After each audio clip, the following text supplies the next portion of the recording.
Bienvenido a Puerto Idea. Yo soy Ernesto Ayala, Sebastián Lelio. Sebastián Lelio, Ernesto Ayala, mejor. Vamos a conversar ahora con Sebastián. No sé si él requiere mucha introducción.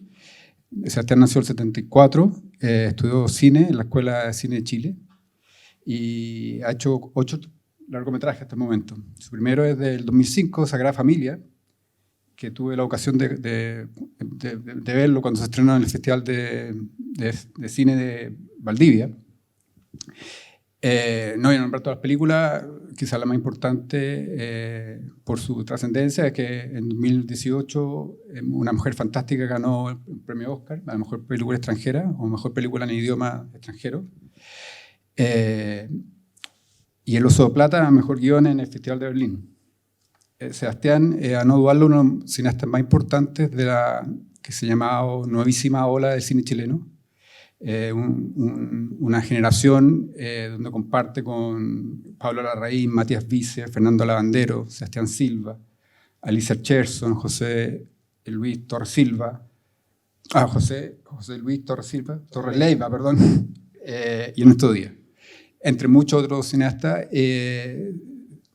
Sebastián ha sido como muy importante en esta nueva generación que para el cine chileno ha sido muy relevante, muy como ha sido una renovación como nunca vista desde los años 60. Nosotros estamos muy cerca probablemente de eso, pero yo creo que de esta generación se va a hablar como un fenómeno individual, particular, y yo creo que estar con uno de esos cineastas de esa generación tiene un valor, yo creo que recordable. Y esta conversación habíamos pensado en centrarla en torno a cómo Sebastián trabaja y cómo va creando sus películas desde el guión en adelante. Esto que se llama como la cocina. Interesante porque yo sospecho que Sebastián ha tenido una evolución muy importante en cómo ha ido evolucionando, en cómo va creando las películas. ¿Por qué lo digo? El 2005, me acuerdo que tuvimos esta conversación en el Festival de Cine de Valdivia, y que contaste que la Sagrada Familia tenía un guión muy cortito y había mucha improvisación con los actores,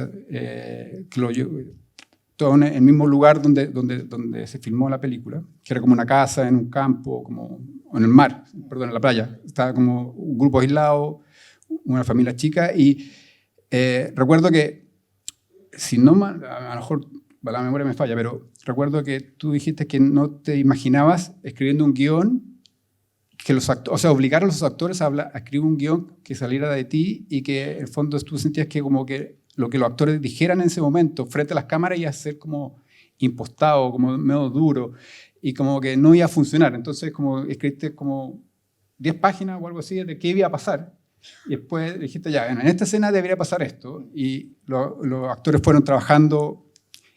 Pero el costo de esto, que parece como una buena idea, pero el costo que también me lo contaste en ese momento era que pasaste un año entero editando todo el material que había.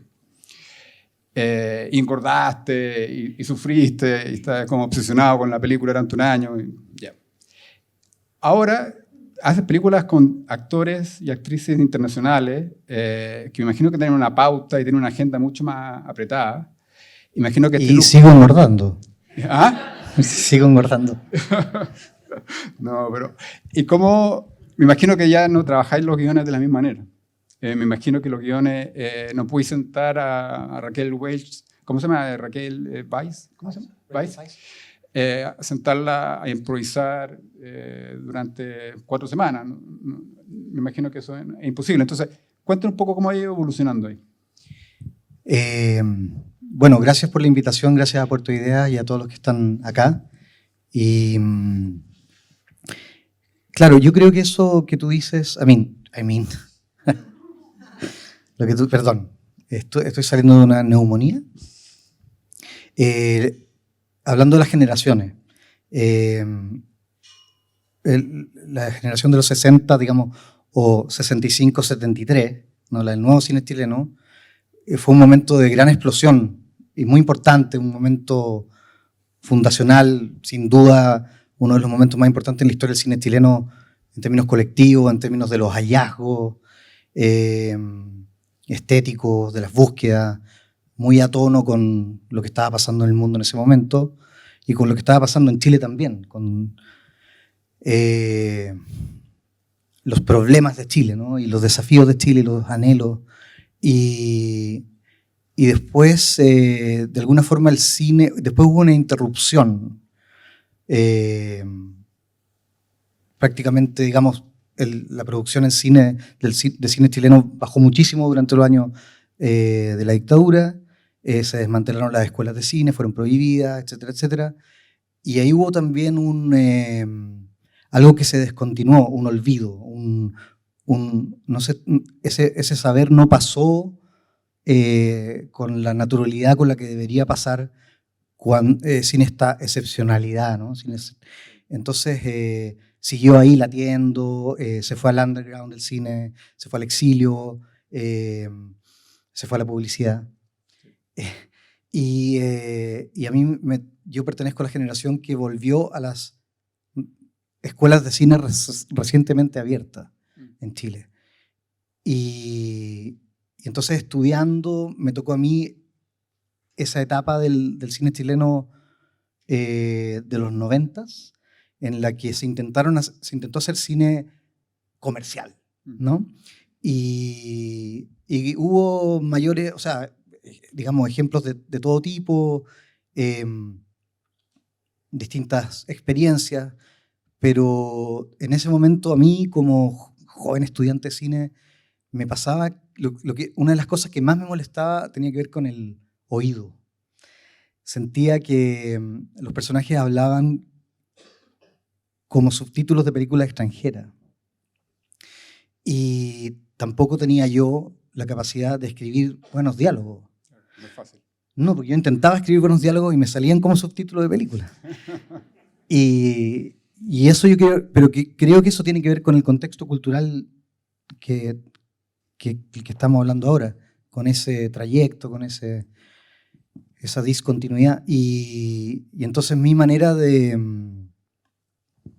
hacerle como una trampa, ¿no? O encontrar un atajo a eso fue pues simplemente no escribir diálogo.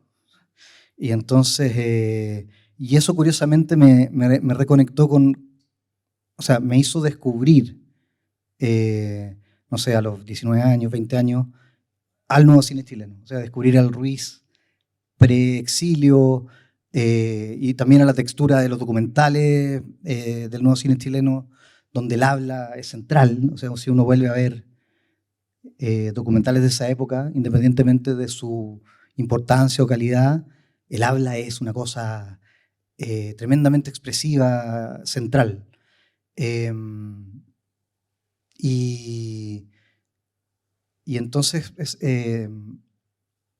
también me pasó que pertenezco a la generación, yo alcancé a soñar con la fantasía utópica de algún día me gustaría levantarme en la noche en pantuflas y caminar a mi escritorio y seguir editando una película que yo esté haciendo.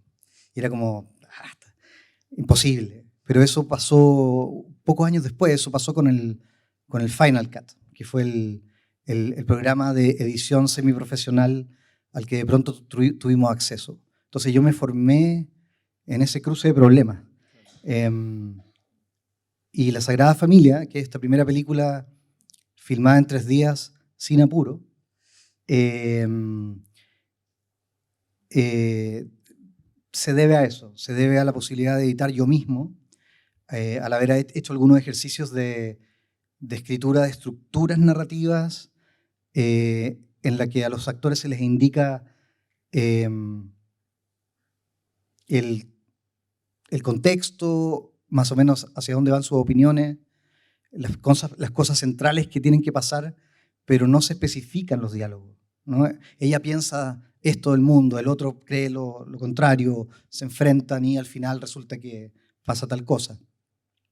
Y luego grabar muchas alternativas posibles, también producto de la liberación que trajo la tecnología digital. Claro, eso te iba a preguntar, porque ya no filmabas, tú nunca filmaste en cine. Filmé cortos, Claro, pero nunca, no. desde que filmé largo fue siempre en cine. Claro, y eso permite grabar muchas veces la misma escena sin costo para el bolsillo, en el fondo, es lo mismo. Exacto, el único costo es el tiempo de rodaje. Claro, claro. Pero claro, yo igual crecí con el fantasma de los cineastas que perdieron su casa, Claro, ¿ah? sí. Que lo perdieron todo. Sí, sí. Y no es que a mí no me haya pasado, pero claro, estoy muy agradecido de pertenecer a esa generación, porque es muy difícil filmar de otra manera, digamos, a no ser que tengas muchos medios. Y entonces la Sagrada Familia es un poco esa solución. Entonces, claro, la historia ocurre en 3 días, entre un Viernes Santo y un Domingo de Resurrección, en una casa en la playa, a 7 personajes, y nosotros filmamos, digamos, de manera cronológica, con 2 cámaras, sin parar, durante 3 días. Ah, es cortito ya, lo hiciste muy rápido.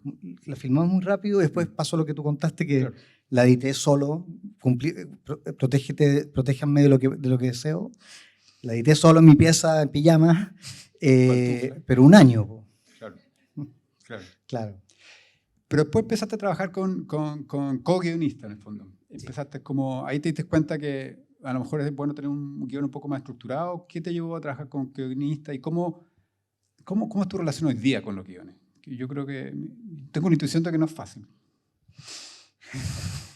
No, para mí lo más difícil es el guión, pero también el guión es tremendamente importante. O sea, el guión es tremendamente importante porque además yo coescribo y dirijo. Nunca no me ha tocado dirigir algo que yo no haya, en lo que yo no haya estado involucrado en la escritura. Entonces, claro, cuando uno escribe sabiendo que vas a dirigir, o al menos con la esperanza, estás usando 2 sombreros. Y por eso siempre me ha sido muy difícil, porque, digamos, ya es difícil simplemente crear una estructura narrativa que tenga, digamos, vida, que tenga tensión, que tenga interés, que tenga eso tenga esa escuela que a mí me gusta mucho también, que es que funcione en la página, ¿no? Yo me he ido trasladando de producto del trauma del mal diálogo, desde la improvisación total de la actuación, o sea, de los diálogos de los actores, a la escuela de la búsqueda de la máxima precisión en la página. Y por lo tanto, en la película también, cuando estáis filmando, que digan lo que está escrito. Que digan lo que está escrito. Sí, igual depende qué proyecto. Claro. A veces hay que mencionar a Rachel Weisz en esa película que se llama Disobedience, una película filmada en Inglaterra. Hubo una mezcla. Yep. Hubo una mezcla, pero estaba el diálogo escrito y se decía, y una vez que terminaba, viniendo de esa misma exploración anterior, claro, yo me sentía tranquilo con decir, a ver, intentemos que en vez de decir eso, tú di esta otra cosa y no reacciones de esa forma y tú esperas 10 segundos a decirle esta otra cosa. A ver, vamos de nuevo. Y así vas buscando combinatoria. Perfecto. Claro. ¿Cuánto te demora aproximado? Yo sé que esto es difícil de calcular porque todas las películas son distintas, pero ¿cuánto te demora en hacer un guión? De que llamaste o tuviste la primera conversación con el guionista con que iba a trabajar hasta que el guión ya está listo y tú solo pasas a la productora y tú dices, ya, ok, estamos listos.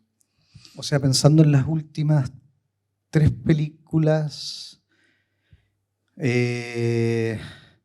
por ejemplo, esta misma Disobedience, fueron desde que me ofrecieron el libro y escribirlo, que también fue una coescritura, fueron 2 años, pero entre medio filmé. Claro. Otra cosa, después The Wonder fueron probablemente 3, y la que voy a filmar ahora vamos casi en 5. ¿En serio? La que hay que filmar ahora, yo vi en IMDb que habían 2 proyectos, uno como de ciencia ficción y uno sobre Carl Sagan. Claro. ¿Cuál es la que hay que filmar ahora? Ninguno de los dos. No, ni una de esas dos. Ya. No, voy a filmar en Chile. Mira. Voy a filmar en Chile, sí. Ya, qué interesante. Ya. ¿Cómo es la relación con tu co-guionista? Porque tenemos un amigo en común que se llama Gonzalo Massa, que trabajó con Sebastián en por lo menos 2 películas, Navidad y Gloria, ¿no? Y El Año del Tigre. El Año del Tigre. Navidad, fantástica también, ¿no? El Año del Tigre, que es una película chiquitita. Sí. Gloria, que fue nuestro como éxito. Sí, pues, y Una Mujer Fantástica. Sí, 4 películas. 4 películas. Harto, sí. Entonces, un matrimonio. Sí. Entonces yo sé que lo que me contaba Gonzalo, pero no es la primera fuente tampoco, o sí, que era mucha conversación, y era mucho, iba para allá, pelea entre medio, discusiones. Cuenta un poco eso. Lo de la conversación sí se mantiene, lo de la pelea no, porque eso es culpa de Gonzalo. Ya, bueno, por supuesto. Ya, sí. Pero sí, lo que pasa es que yo creo que lo que me gusta de coescribir es que es realmente meterse junto a otro en un tema en profundidad real. Entonces, es un lujo realmente. Y eso ha hecho que se me vuelva cada vez más difícil. Bueno, no me ha tocado intentarlo realmente, pero escribir completamente solo, porque hay algo en el compartir la idea, discutirla. Ese proceso hace que, más allá de la elocuencia eventual de las partes, las malas ideas se van cayendo en el camino. Claro. Y yo creo que una buena película es un historial de malas ideas que has logrado superar, digamos, pero no porque, o sea, porque yo no creo que se llegue a la buena idea, digamos, al principio y de golpe. A lo mejor a los conceptos, pero no es lo mismo tener un concepto que meterte de verdad a escribir, ¿no? Es un problema distinto. Y para que un guión funcione realmente, por lo menos mi experiencia, el nivel de comprensión de aquello que se está hablando tiene que ser alto, tiene que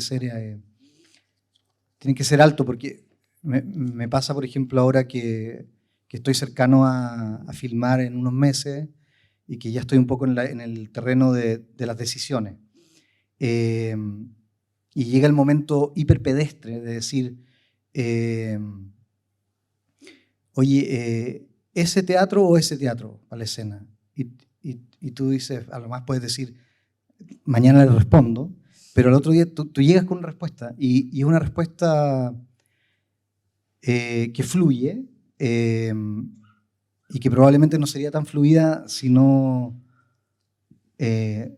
tuviese una comprensión de aquello de lo que estáis hablando. O sea, es como eso de Hitchcock, de ¿qué pistola quiere? Claro. Esa. Claro. Y eso que parece tan rápido y frívolo, en verdad, detrás de eso hay años. Así es la cuestión. Claro, va madurando la idea, el concepto, y me imagino que como que va decantando más naturalmente. ¿Y cómo esto es? Yo escribo novelas, entonces para mí me pasa como que me da cierta envidia la idea de poder escribir con alguien y tener a alguien con quien discutir y lo llamáis por teléfono, oye, ¿qué haría acá? ¿O qué vamos a hacer aquí? Y como que hay un corresponsable, es como un cierto alivio y hay como es una aventura, es como, además como, realmente me imagino que se torna también como amistades de por medio, de repente me imagino que en la industria, me imagino que internacional es más frío, de ser como, no sé si hacen amistades, pero más funcional, me imagino. Porque...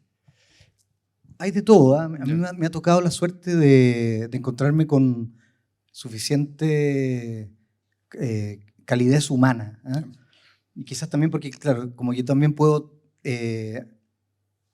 elegir con quién coescribir, claro, más o menos uno le va chuntando. Es como esa regla, nunca trabajes con alguien a quien no invitarías a tu casa. Claro.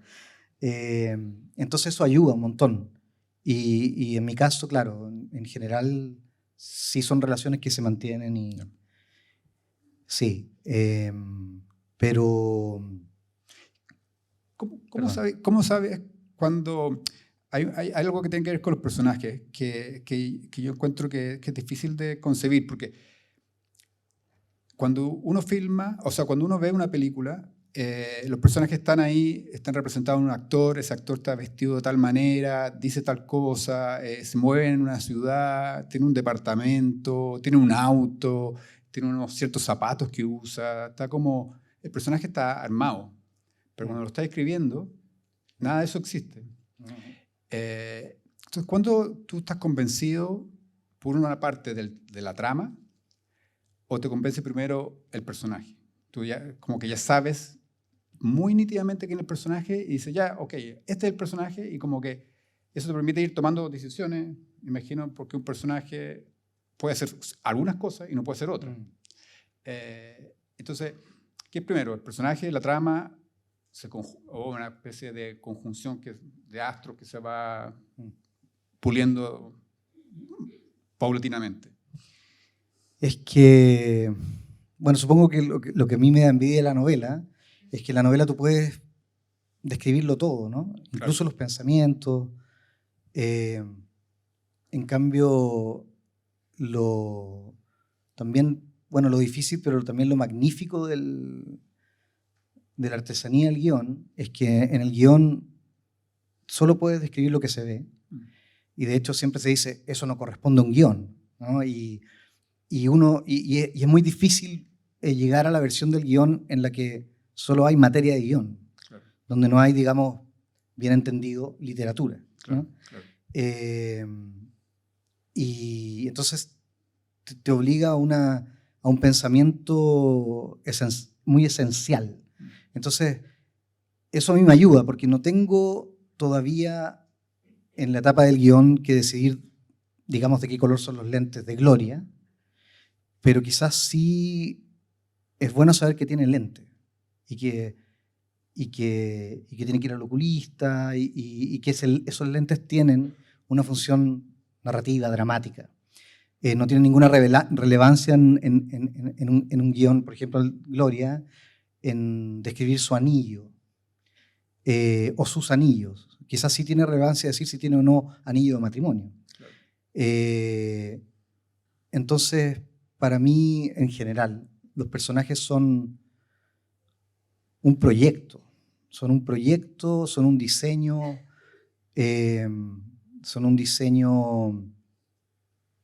intelectual que está en función de una maquinaria que es la maquinaria narrativa del guión, descrita exclusivamente a través de aquello que se ve y a la espera de los actores.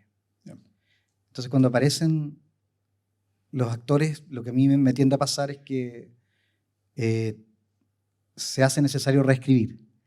No tanto, pero claro, la película misma ya como proyecto completo, digamos, ¿no? El viaje de la película desde guión a realización se ajusta, Claro. se ajusta. Y se ajusta brutalmente, no solo los actores. O sea, yo lo estoy viviendo ahora mismo. Me gustaría filmar en tal, no sé, Ciudad, locación. patio universitario. Uh-huh. Y bueno, no se puede filmar en ese patio universitario, no hay patio universitario. ¿Qué haces? Y eso un poco, para mí, yo por suerte siempre he tenido una buena relación con ese problema. Y que el problema es los recursos. Digamos, primero los guiones y todas esa cosa que es cierto, que es difícil y fascinante porque en el fondo estás delimitando tu coto de casa, pero también tu universo de exploración y las reglas del juego. Pero después viene el inevitable estrellarse contra la realidad que es producir. Y aún con muchos recursos, porque me ha pasado también filmando afuera, que no es un problema de cuánta plata tengas para filmar, es que la naturaleza misma del oficio se basa en la tensión entre lo soñado y lo posible. Claro. yo me imagino que también pasa, bueno, hay dos cosas que me gustaría como abordar. Uno es que yo siento o presiento que en la sala de edición el guión se vuelve a reescribir. Sí.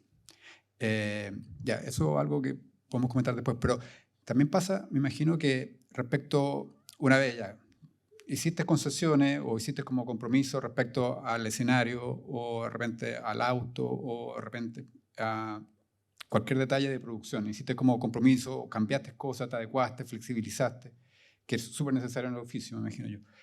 Pero también llega un momento que cuando filmas y logras algo, no sucede lo que estás esperando, o quizás no sucede de la manera que tú estabas esperando. Entonces hay una ilusión o una idea, esto se parece un poco a la política, en el fondo hay una idea como ideal, como aspiracional, a donde uno le gustaría llegar, y la realidad te impone otra cosa. Y ese gap, esa diferencia, ¿cómo la asumís? ¿Debe ser dura? ¿Y en qué momento es el momento más duro? Yo parto de la base de esa como... Parto perdiendo, y lo sé. Pero creo que en este caso el cine está en esa batalla. Y los cineastas, las cineastas se definen en su forma de enfrentar ese problema, esa batalla, esa fricción.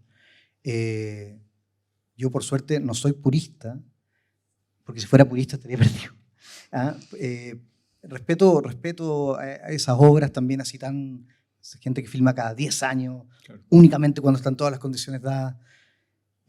No es mi caso, no es mi caso. Me gusta ver esas películas, pero no sé, no va con mi personalidad. Yo prefiero ensuciarme las manos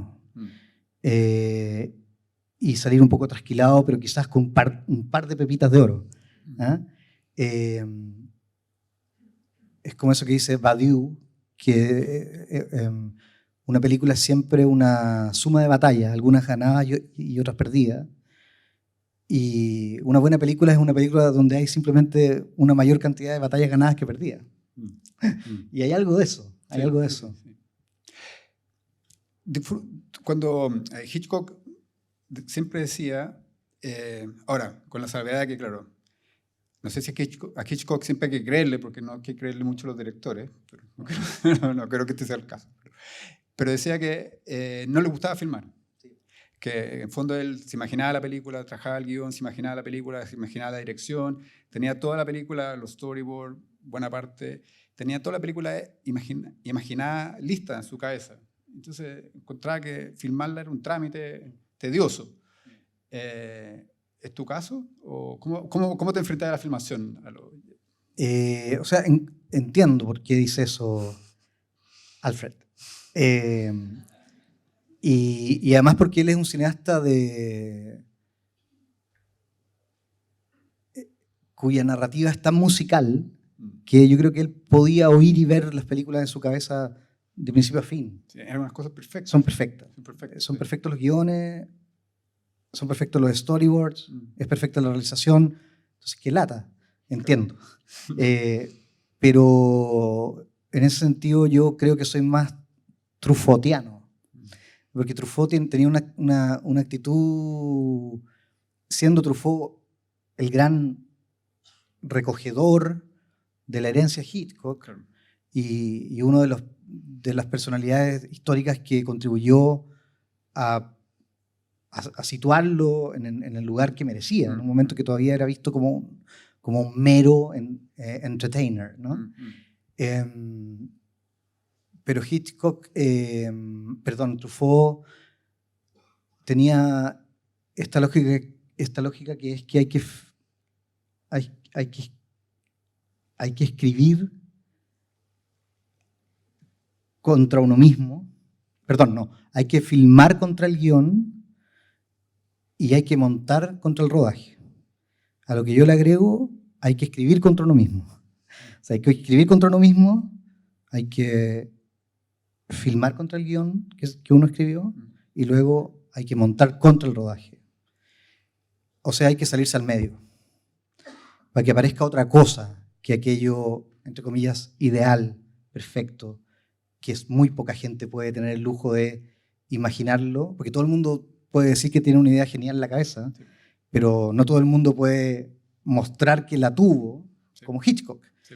Es como esa idea de que, digamos, una persona con una idea revolucionaria es un estúpido hasta que no prueba lo contrario. Pero a mí me parece que yo siento, para mí hay mucho aprendizaje y hay mucho, ¿cómo decirlo?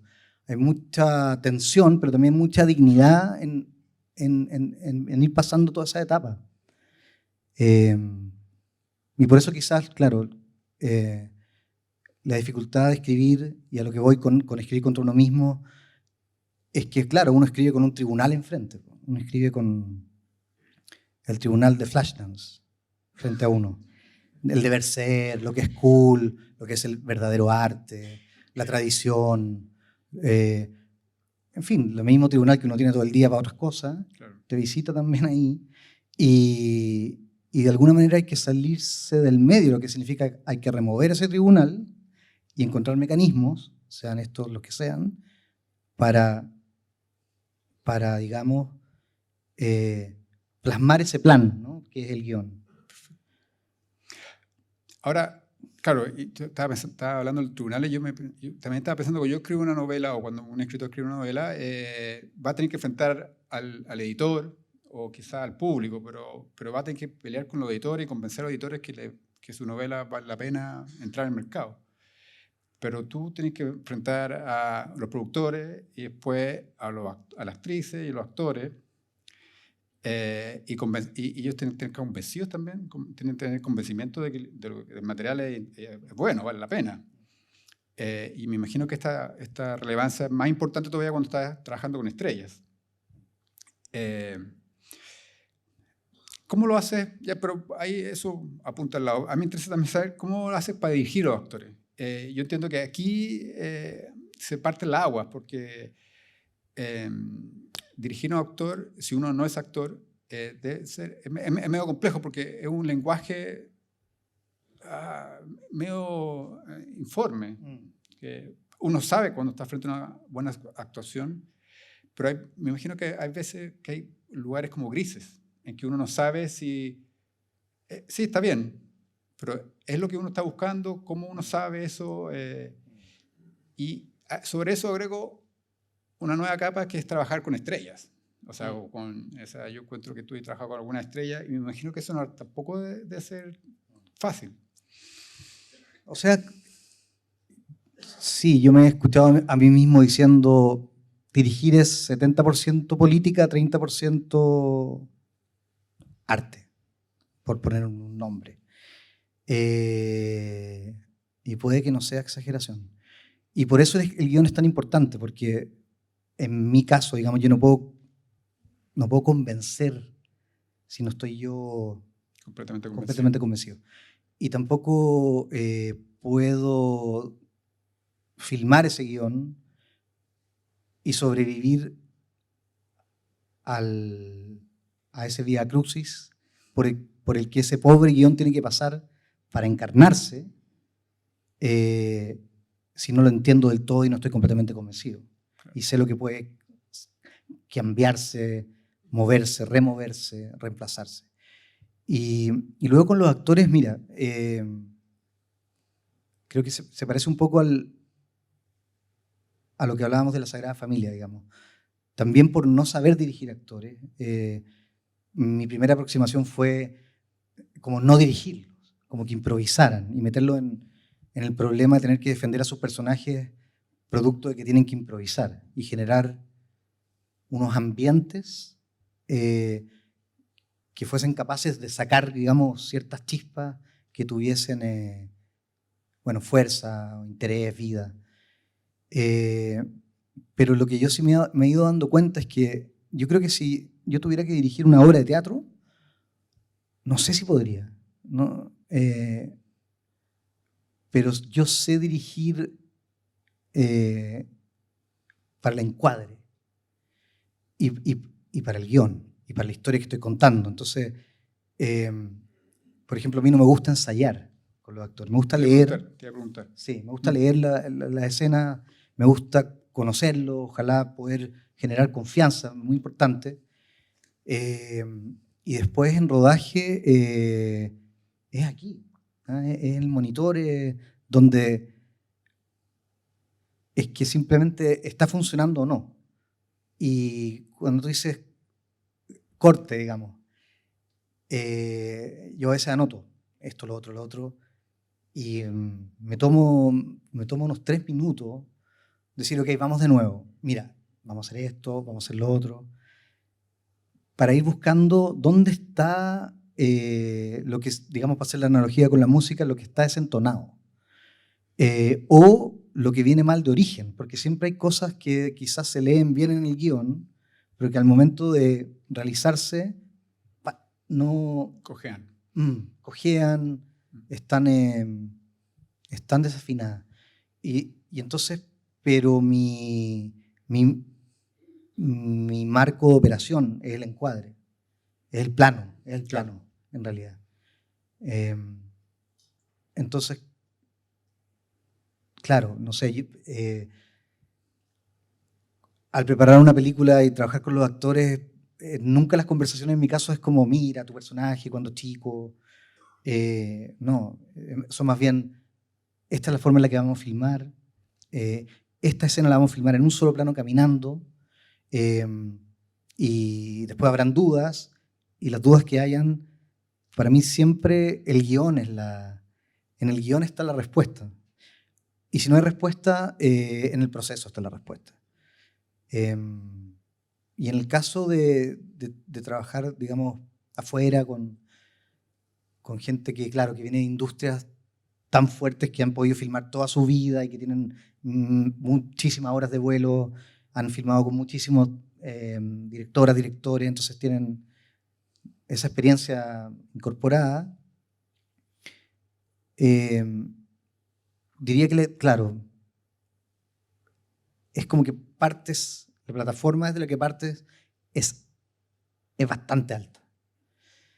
Y de ahí para arriba, digamos. Porque en el fondo filmar es en todos lados lo mismo, que es, por simplificar, digamos, hay una cámara, están los actores y está atrasado. Y eso pasa, claro, en Talca y en Londres. ¿Cachai? Pasa igual. Entonces, eso fue como un alivio descubrirlo, porque como, bueno, el mismo problema. Pero claro, pero en Chile hay muy buenos actores, buenísimos actores, y además venimos de un proceso que no ha sido interrumpido desde los 90, entonces ha habido un aprendizaje. Antes el miedo principal es que son muy teatrales. Claro. Porque claro, porque el teatro siempre ha seguido. Entonces menos. Pero hoy en día los actores en Chile tienen total, digamos, ductibilidad y pueden pasar de un registro al otro. Sí. La edición, volvamos ahora al punto de la edición. Trabajas con, ya no editas tú, en pantufla, me imagino, pero un proceso que le dedicas mucho tiempo o no sé, pues, me imagino que sí, en alguna medida, pero hay directores que, como muy de la industria, estoy hablando, no sé, John Ford, no editaba sus películas, o sea, la filmaba, se la pasaba a un editor y se iba a filmar otra cosa o se iba de vacaciones. ¿Cuánto te involucras tú con la edición? Porque, de nuevo, volvemos a la pregunta, a esta pregunta del guión, porque en el fondo, en la sala de edición, el guión puede cambiar mucho, o necesita a veces cambiar, porque hay cosas que no funcionaron, una escena que quisiste, que te tincaba mucho, que tenías ciertas razones, quedó mal porque, whatever, claro, pasó un auto por detrás y hizo ruido, y no se entendió.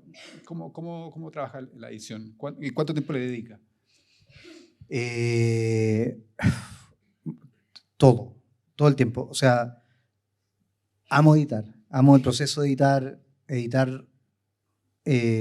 Aprender a editar fue, creo que lo que me enseñó a escribir. Yo creo que si tú pones un equipo de rodaje hipotético, con una escena, ¿no?, bien escrita, con tiempo para filmar, y tienes que elegir 3 oficios que no sean director, para sobrevivir ese día con dignidad, el editor puede sobrevivir ese día. Te diría incluso más que el guionista. Porque entiende el problema de la narrativa y de la imagen en movimiento, ¿no? y de la narrativa desplegada en el tiempo y fragmentada en los planos.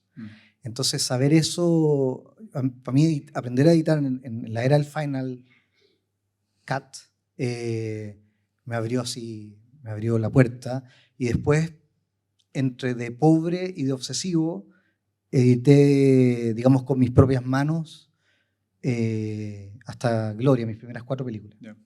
Y después, bueno, Gloria la coedité, y después, desde Una mujer fantástica en adelante, dejé de editar.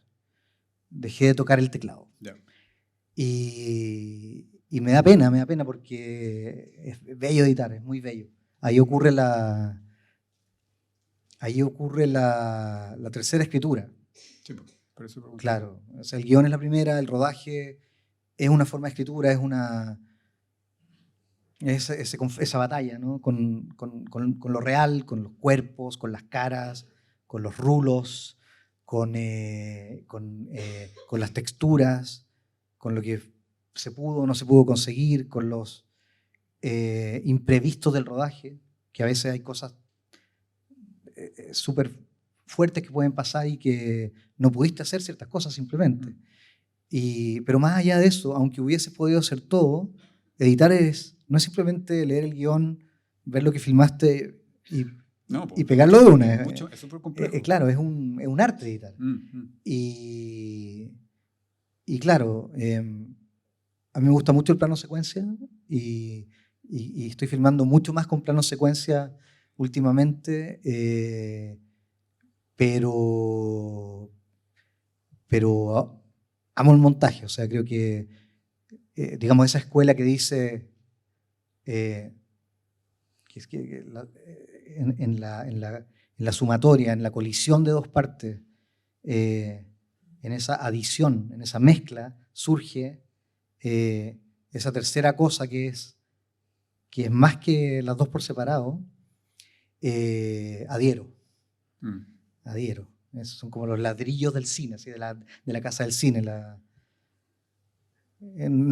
Kuleshov, o sea, ¿no? rostro neutro de un señor, de Hitchcock, claro. Mirando a una mujer en bikini, viejo depravado.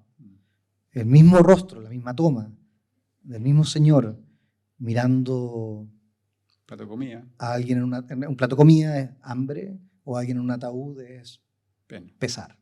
Claro. Y esa suma, claro, se produce, que eso es lo fascinante, que además que donde ocurre la película. La película ocurre en la película, sí, pero realmente donde ocurre es en el espectador. Está hecha para la maquinaria perceptiva del espectador, y yo creo que eso que la gente dice que una película profunda no es otra cosa que una película capaz de hacer resonar esos mecanismos perceptivos y de codificación de la realidad que han venido evolucionando durante millones de años, que es lo que somos, de manera profunda. O sea, la profundidad ocurre en uno. La película es literalmente, uno podría decir antes plana porque estaba en una pantalla, y hoy ni siquiera plana, o sea, es data, ¿no? Y sin embargo, la emoción del cine, cuando ocurre, cuando uno se enfrenta a ella, cala y entra como si entrara por unas ramificaciones hacia lo ancestral, poco menos. Es eso que Ruiz decía, que la situación ideal, digamos, es cuando la lágrima cae en el momento que menos se espera y por razones que no se comprenden. ¿Cómo es tu relación con los proyectos? me imagino que cada proyecto, como contabas, involucra 2 años, 3 años, a veces solo en el guión. ¿Para qué decir todo el resto? ¿Cómo eliges los proyectos? ¿O los proyectos te eligen a ti? ¿Cuál ha sido tu experiencia? Porque, te lo pregunto también porque últimamente, o desde Gloria en adelante por lo menos, te has estado como convirtiendo en director como del mundo de las mujeres. O sea, como el mundo femenino ha tenido mucho protagonismo en tus películas. No sé si eso ha sido a propósito o ha sido como lo hecho, lo han llevado hacia allá. Me he recordado a Cukor, a George Cukor, que también se especializó. Yo no sé si esa especialización, por decirlo de alguna manera, la has buscado o no, pero eso tiene que ver quizá con la pregunta, cómo llega a los proyectos. A golpe de intuición, en verdad, porque hace un tiempo encontré el primer ejercicio que hice en la escuela de cine y era sobre 4 mujeres y se me había olvidado. Entonces yo creo que es algo que ha estado ahí y hay una tradición de cine sobre la mujer que ahora está cambiando porque también ahora afortunadamente también está hecho por la mujer. Pero esa tradición es muy bella. O sea, Douglas Sirk y Almodóvar, toda esa línea, ahí hay una... Sí, se le podría decir especialización, pero claro, es un lugar desde donde mirar. ¿No? Y que claro, primero fue... intuitivamente fue llegar ahí, Gloria fue pura intuición. Con Gonzalo Massa, claro, la idea era esa típica pregunta como que se le hace a los padres, ¿sabe lo que están haciendo sus hijos? Nosotros decíamos, invirtámosla, como ¿sabe lo que está haciendo tu mamá? Y un poco de eso, de esa emoción de poder ver una película allí, ¿no? A una cuadra, digamos. Había algo muy inexplicablemente excitante acerca de eso y también de estar como de verdad interesado en mirar, en observar a ese personaje. Y después, ¿sabes que Una Mujer Fantástica vino así porque vino después? O sea, no hubo programa.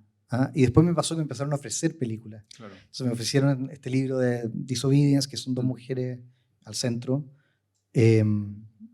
Después, bueno, me hice un auto-cover con Gloria y después The Wonder también es un libro que me ofrecieron, entre muchas otras cosas que me ofrecen, pero me llaman la atención por algo, claro. Porque ese algo, yo creo que es algo que uno podría hablar como 3 horas, claro. Pero es mejor quizás no decir nada. Sí. Hay algo también, pero quizás también esto toca como un tema como que no sé si te interesa abordarlo, pero también hay otra línea permanente en tu cine que tiene que ver con la religión. No sé si la religión, pero como la religión institucional, por decirlo así. Bueno, es como, primero bueno, la primera película es Sagrada Familia y sucede en Semana Santa, la segunda se llama Navidad, sucede en Navidad. En Gloria no recuerdo si hay un aspecto tan como religioso, pero en El Año del Tigre hay una misa importante y hay todo un momento como medio místico que sucede en torno a este mundo apocalíptico en que se mueve el personaje después del terremoto. Y luego, bueno, está Disobedience, que sucede en un marco de judío ortodoxo en Inglaterra, donde familia, que también otro de tus temas, pero familia y religión son como la misma zona de constricción, son una zona de constricción, siento yo. Y luego está también The Wonder, que también la religión es básica, es una comunidad como medieval. Ahora, me imagino que eso también han sido intuiciones, ¿no? Porque como ese tipo de agenda no es explícita, ¿no? ¿O sí? No, para nada. No, yo me lo he venido explicando con el tiempo. O sea, yo creo que más que religión, en realidad lo que me interesa son los sistemas de creencia de las personas, por supuesto, pero de los personajes. Y cuán atrapados están en aquello que creen, ¿no? En el caso de The Wanderer es bien extremo porque son fanáticos, ¿no? Y en Disobedience también es un mundo de fanáticos. Fanático en el sentido de la definición de fanático de alguien que está convencido de una idea y no está dispuesto a ponerla en duda, a observarla desde afuera, a ni siquiera dudar por un segundo de ella. Que me parece que es la actitud, no es la más ideal si queremos sobrevivir como especie. Entonces, primero, claro, me tocó a mí crecer en el sistema de creencias, digamos, católico. Pero claro, muy pronto, como mucha gente le debe pasar, empecé a pensar, bueno, ¿qué pasa si hubiera pasado si hubiera nacido en India o en Japón? Qué loco cómo los sistemas de creencias son capaces de anclarse y de convertirse en última instancia en poder político, ¿no? en sistemas de control, independientemente de la veracidad de lo predicado, ¿no? Pero también un sistema de creencia es una ideología también, ¿eh? O sea, cualquier ideología se parece mucho a cualquier religión, porque en algún punto aquel que está dispuesto a defender la ultranza no puede seguir dialogando. Y eso me interesa mucho enfrentar a los personajes, llevarlos al borde de su sistema de creencias y ver qué pasa cuando por distintas razones chocan con esa frontera. No porque solamente haga películas de crisis de fe, no me refiero a eso, sino porque son personajes que se enfrentan a mundos en los cuales, siendo muy reduccionista, es el sistema de creencia en ese preciso momento de ese mundo en el que el personaje habita que no le permite a ese personaje del todo ser. Hay un choque, hay una fricción ahí. Y esa fricción me interesa observarla. ¿Tú vuelves a ver tus películas? ¿O te hago la pregunta de otra manera? Sí, es una pregunta, pero es una pregunta más o menos banal, pero que tiene que ver con quizá la otra me interesa más, que tiene que ver que cuando tú estás editando, terminando el proceso, y imagino que ya en la sala de edición, que es como ya la parte más fina, ¿en quién estás pensando o de quién te importa la opinión después? ¿O te importa la opinión de alguien? ¿Lees la crítica? Esta es una pregunta, yo hago crítica, entonces tiene con esa salvedad, pero ¿te importa la crítica? ¿Te importa tus pares? ¿Te importa tu pareja, tu familia, tu amigo? ¿Te interesa cierto crítico en cierta parte del mundo? ¿Te interesa? ¿De quién escuchas la opinión? ¿O no pescas nada? No, sí pesco. Pesco y me importa todo. Yeah. Y me importa todo y sufro un rato, a veces más, a veces menos. Y después voy con la que viene. Pero me importa porque una película es un artefacto social. Y una película está hecha para ser vista.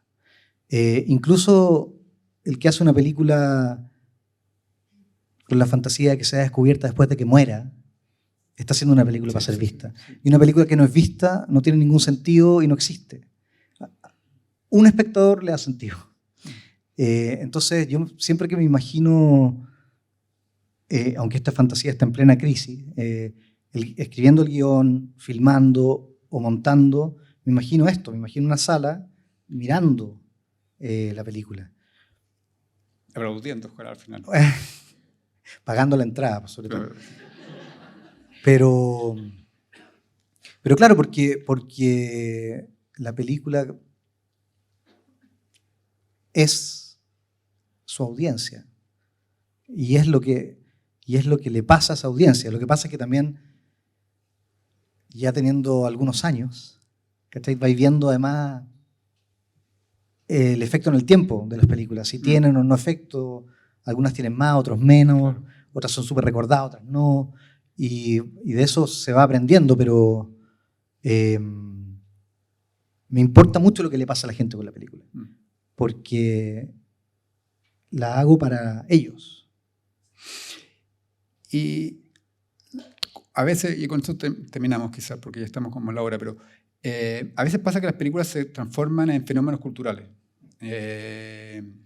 No sé, en tu caso yo creo que Gloria, Mujer Fantástica, han tenido cierta resonancia cultural que va más allá de la gente que incluso que le gusta el cine, como que la gente escucha hablar de la película, pasan cosas, se comenta. Por ejemplo, yo con Gloria me gustó mucho que tú pusieras un personaje que yo sentí que no veía en las películas, en ninguna película. O sea, que no la había visto ni en el cine chileno, por lo pronto, pero que tampoco me había tocado ver en cine afuera. O sea, una mujer de finales de sus años 50, como bailando y teniendo una vida propia y una vida erótica.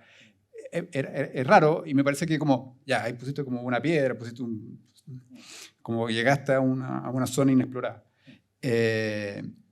Siempre cuando un director me imagino que busca eso, o sea, me imagino que eso debe ser un poquito como parte como de la gloria, o sea, como la redundancia, pero se siente como un éxito. Pero no sé si uno lo puede buscar todo el tiempo y tampoco nada te garantiza que si lo buscas lo vas a lograr, me imagino, ¿no? O sea, yo creo que el peor escenario es la irrelevancia total. El mejor escenario es la penetración cultural, la relevancia cultural, el entrar en la textura de la sociedad. Que la gente, que tú decís, te mandaste un Gloria o algo así, claro, a alguien le puede hacer sentido. Claro.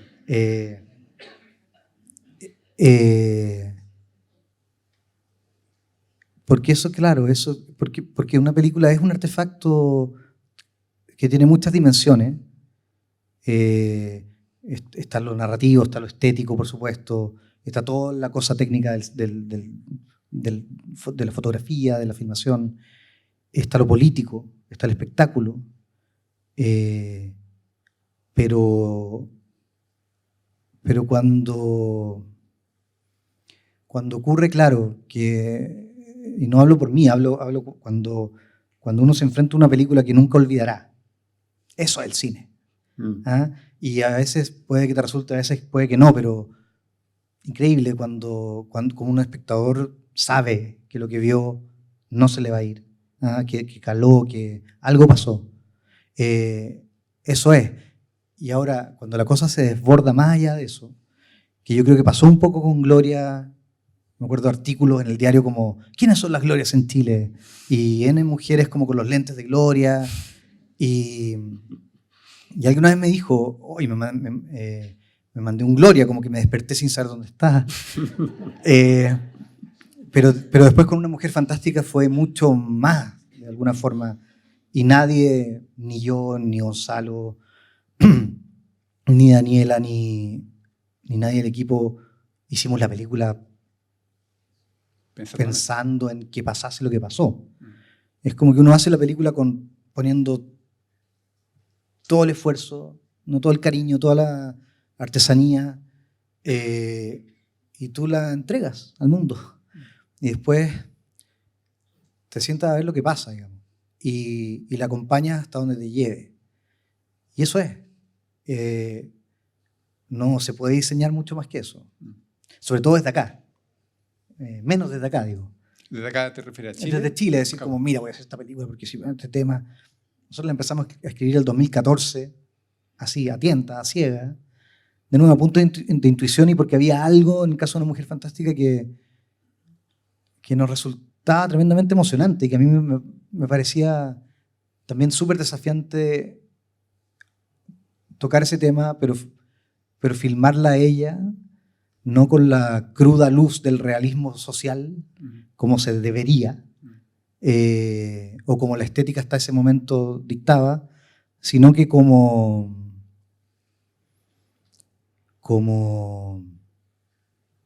se filmaría Jean Moreau, caminando bajo la lluvia. ¿Cachai? Y había en eso también algo de hacer lo que, digamos, de hacer lo contrario a lo que se debería hacer, que también a mí siempre me ha parecido muy estimulante. Muchas gracias, Sebastián. Muy entretenido. Gracias a ti, Ernesto.